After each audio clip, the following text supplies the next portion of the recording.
Okay, this past week there was an article in NPR, and I will leave the link for it. And the headline reads, "An astronomer thinks alien tech could be on the ocean floor. Not everyone agrees."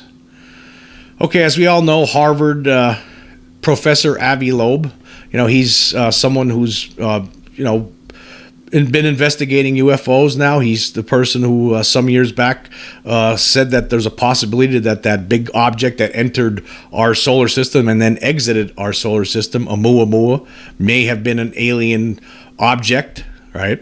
He's somebody now who is studying UFOs as part of a group called the Galileo Project. And now he's talking about some plan to try to determine whether some object that went into the ocean back in 2014 may have come from another solar system, and that possibly it may have been extraterrestrial. Now, I'm going to read through some of this article, and then I'll give you my opinion on this, and my opinion on this one might surprise some of you. Okay. 8 years ago, a meteor believed to have been 2 feet long entered Earth's atmosphere at more than 100,000 miles an hour before exploding into tiny, hot fragments and falling into the South Pacific Ocean. Some scientists believe it came from another star system, which would make it the first known interstellar object of its size to impact Earth.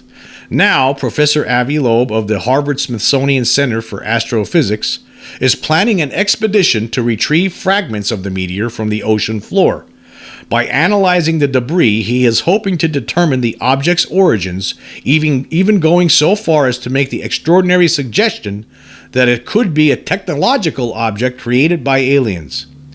Yet, astronomers are wary of his claims, citing a lack of data on the object and insufficient evidence to support his bold conjectures about alien life.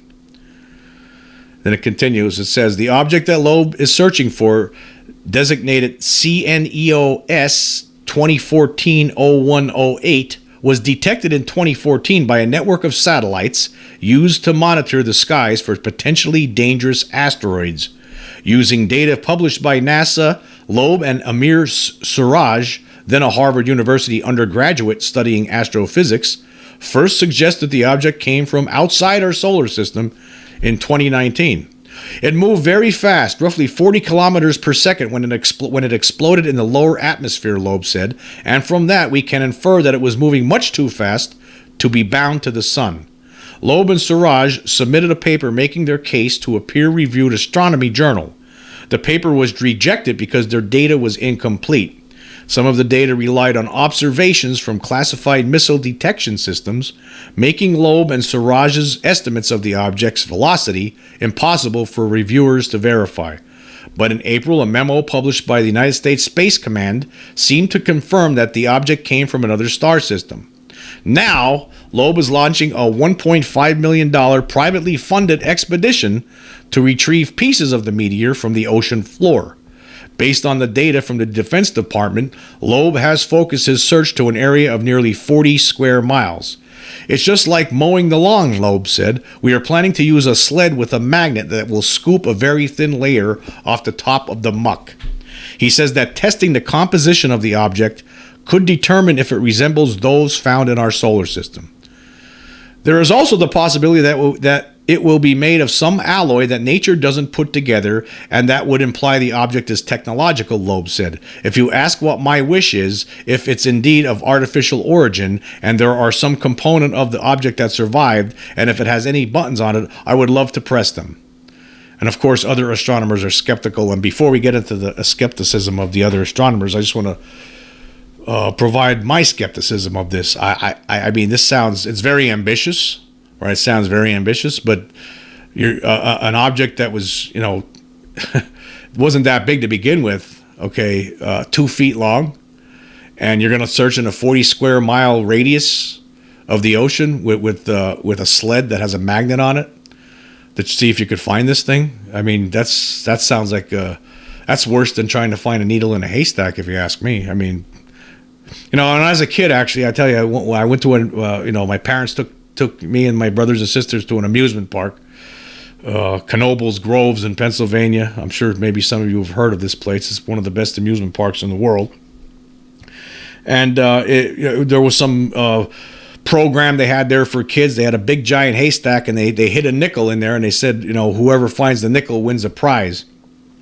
So, there's like me and a whole bunch of other kids are, running, trying to pull all this hay apart looking for this nickel. And I ended up finding that nickel, and I ended up winning some kind of prize. I think it was some wind-up little airplane, right? But the thing is, right, this is a lot different than that. I don't know, a 2-foot-long object that landed somewhere in the ocean, and you're going to try to find it. That sounds, a lot of time and effort. You're going to spend $1.5 million, to try to find this thing and find any remnant of it. I just don't know about that. I just don't know. I don't know. I guess it's worth it, but I would think, I like what's going on there with the Galileo project, trying to study the objects themselves that we're seeing on a regular basis. But this one seems like a real long shot. But hey, that's just my opinion. Doesn't make me right. That's just that's where I stand on it. But anyway, let's look at what some of the astronomers say here.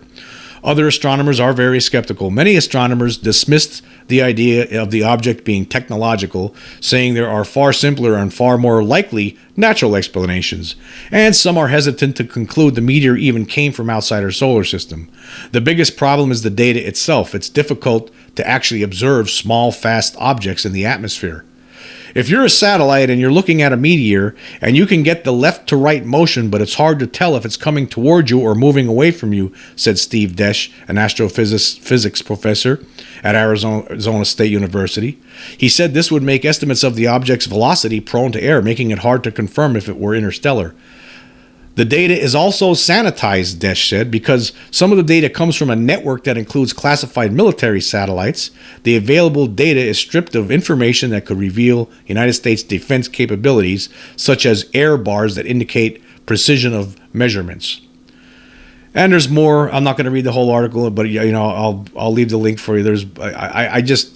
In my opinion, that seems like a pretty wild goose chase. You're talking about a 2-foot-long object that crashed into the ocean, broke apart actually, and went into the ocean in 2014, 8 years ago. And you're going to start looking for it now. And wow, you're going to spend $1.5 million on that. That's, I could see if it landed on the ground somewhere in a range of in some on top of a mountain or something, maybe then, but you're going to try to find something like that on the bottom of the ocean. Who knows? I don't know. That's just my opinion. That just seems like a gigantic long shot. And I have to agree with the skeptics for once. Usually I do not. I just think, to me, I don't know. To me, it sounds like a waste of time.